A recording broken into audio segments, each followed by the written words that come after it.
Halo, Assalamualaikum warahmatullahi wabarakatuh. Jumpa lagi dengan saya, Freddy Sudaryanto, seperti biasa di kasus Jalan Cagak Subang. Subuh ini, sebelumnya saya ucapkan selamat Hari Raya Idul Adha. Semoga semua amal ibadah rekan sahabat sekalian diterima oleh Allah Subhanahu wa taala, yang berkurban juga ya. Semoga semua kebaikannya dibalas Allah Subhanahu wa taala dengan rizki yang berlimpah, barokah juga banyak ya. Amin ya robbal alamin. Kalau misalkan melihat apa yang disampaikan di publik, satu pertanyaan, apakah mungkin seseorang memerintahkan anak tirinya untuk menghabisi anak kandungnya? Maka dijawab oleh ahli, ya mungkin saja. Nah, ini adalah suatu pertanyaan yang disampaikan di publik, kemudian dijawab juga oleh seorang ahli di publik. Artinya pertanyaan ini terjawab sebenarnya gitu ya. Pertanyaan ini terjawab, jadi tidak ada yang tidak mungkin. Karena memang di masyarakat dan di media kita sering mendengar hal-hal yang menurut nalar tidak mungkin, tapi itu terjadi di pembuktian kehidupan. Ada seorang istri menghabisi suaminya, ya kan? Ada anak menghabisi orang tuanya, ada orang tuanya menghabisi anaknya. Ada orang tua kandung menghabisi 3 anaknya dengan membekap oleh bantal. Anaknya masih kecil-kecil. Hal-hal yang menurut nalar tidak mungkin, tapi menurut kejadian itu mungkin terjadi dan pernah terjadi. Jadi kalau ada pertanyaan bahwa seorang bab ayah tiri menyuruh anak tirinya menghabisi anak kandungnya, ya dijawab oleh ahli, bisa saja, mungkin saja. Itu sudah terjawab. Ya tidak ada yang tidak mungkin. Karena dalam keadaan manusia kolab, dalam manusia tidak di luar kontrol, dikuasai oleh setan, emosi, emosional, marah yang tidak tertahan, akhirnya dikuasai oleh setan, maka semuanya bisa saja terjadi. Mohon maaf ya, jadi sudah terjawab. Ada juga informasi masalah satu keterangan saksi bukan saksi, kecuali, nah ada kecualinya, jika ada dibarengi oleh alat bukti yang lain, sehingga menjadikan adanya 2 alat bukti. Jadi keterangan saksi bukan saksi, betul, kalau dia berdiri sendiri, tidak ada penguat lain, tidak dibarengi oleh alat bukti lain, maka dia bukan saksi. Kalau cuma satu keterangan saksi bukan saksi, betul, kalau tidak dibarengi. Tapi kalau dibarengi dengan alat bukti yang lain, maka ya dia sudah termasuk ke dalam 2 alat bukti. Dan sah, dan salah satu sahnya adalah dia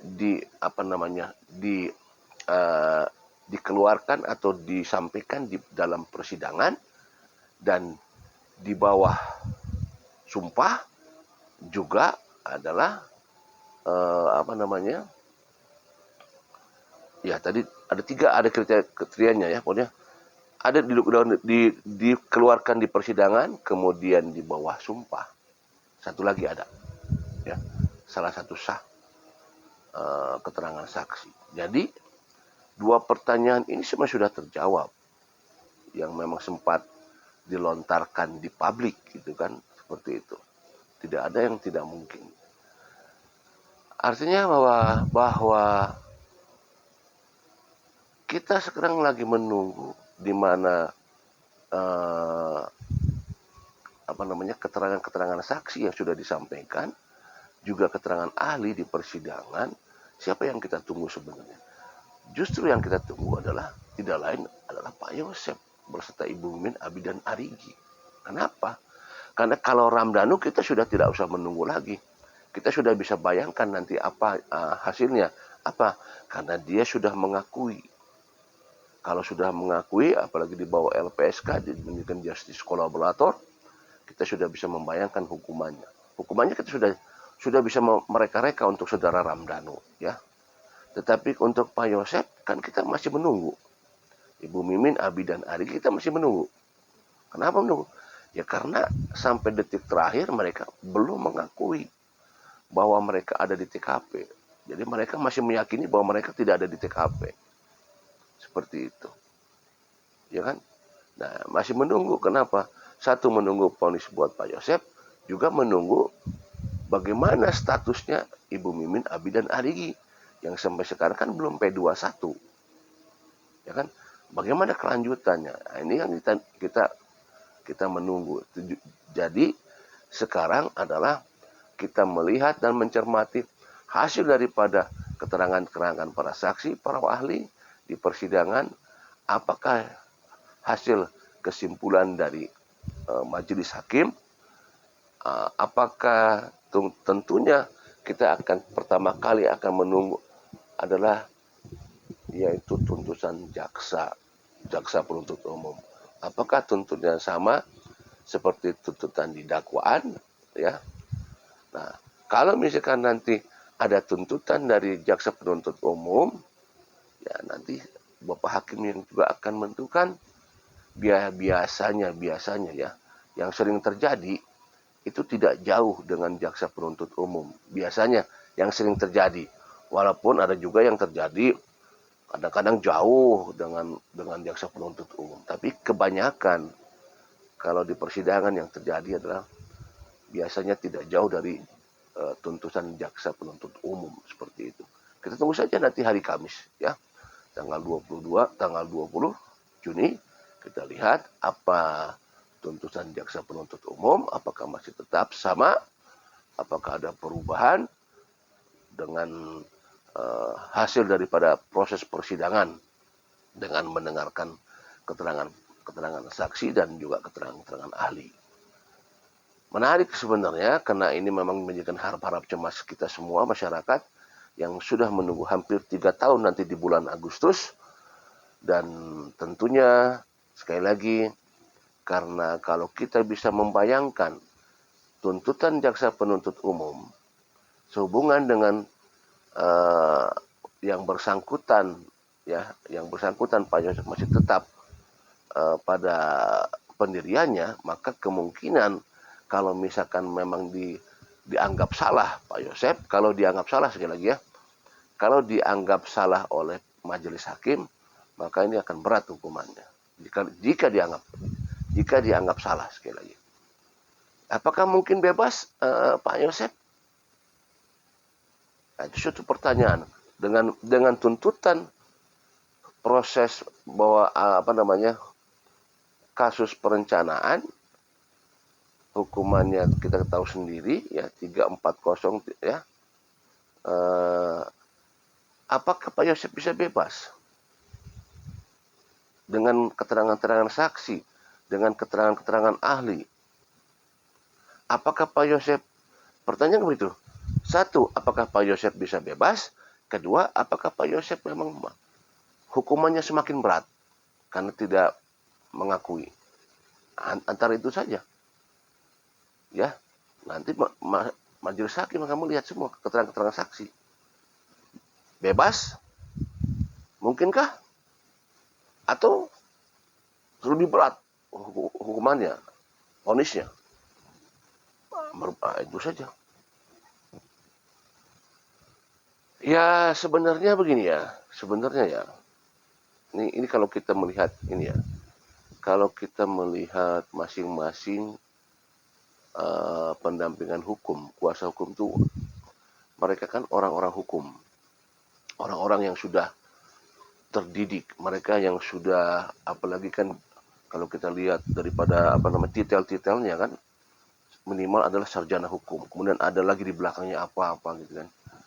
dan mereka betul-betul ya jelas mengetahui masalah hukum lah, udah pasti mereka molotok masalah hukum. Dan kalau sudah melihat, kan artinya gini, mengerti masalah hukum dan akan melihat proses-proses hukum, melihat proses-proses di persidangan, ya. Dan itu kan sudah ilmu hukum semua di proses di persidangan. Artinya berbeda dengan kita sebagai orang awam. Kita hanya menduga, kita hanya bisa membaca, wah ini kemungkinan hukuman mati. Wah ini kemungkinan 340. Hukuman seumur hidup. Ini mungkin kemungkinan 20 tahun. Ini kemungkinan bebas. Kita hanya bisa mereka-reka. Tetapi kan berbeda pemikirannya dengan mereka. Mereka kan sarjana hukum. Mereka orang hukum. Pasti lebih pintar daripada kita. Ya. Mereka mengerti masalah ya pokoknya masalah perhukuman lah. Jadi mereka membaca semua keterangan saksi, keterangan terdakwa, itu kan sudah dipelajari di mata kuliah mereka semua. Artinya mereka sudah bisa memprediksi gitu loh. Ini arahnya kemana, ini arahnya kemana. Akan terjadi apa, hukumannya apa. Berbeda dengan kita, kalau kita kan hanya kemampuan kita kan terbatas. Berbeda dengan mereka. Itulah. Apakah sekali lagi, apakah pada saat mereka mengetahui, maksud saya mereka itu ya mereka pendampingan hukum, pada saat mereka mengetahui dampak-dampaknya apa yang terjadi dengan kesaksian persidangan, ya seperti itu. Apakah memang tidak ada upaya untuk misalkan, karena kan upaya untuk meringankan hukuman itu kan ada dua proses ya.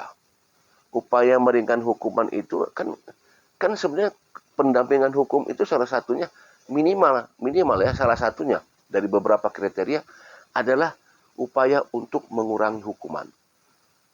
Itu salah satunya gitu kan.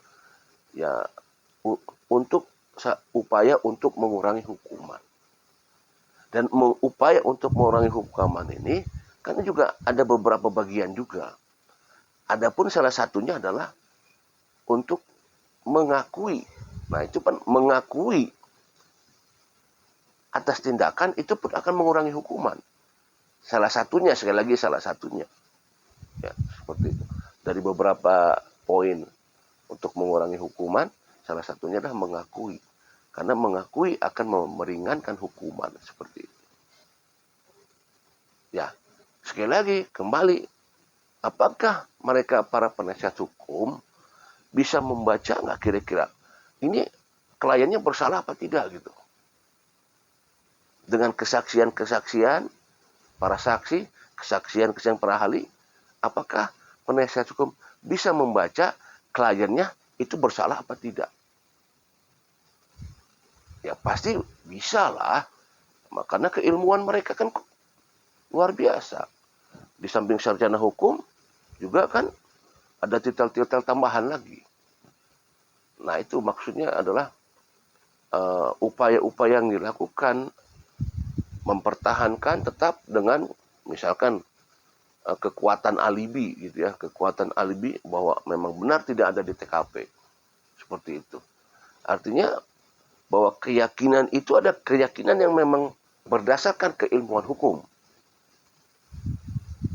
Seperti itu. Nah kan kita tidak tahu, kita kan nggak bisa ngebayangkan apa kira-kira di balik itu semua. Ya, baiklah materi subuh ini. Selamat Hari Raya Idul Adha. Semoga yang menjalankan kita semua mendapatkan keridhaan dari Allah Subhanahu wa taala. Assalamualaikum warahmatullahi wabarakatuh.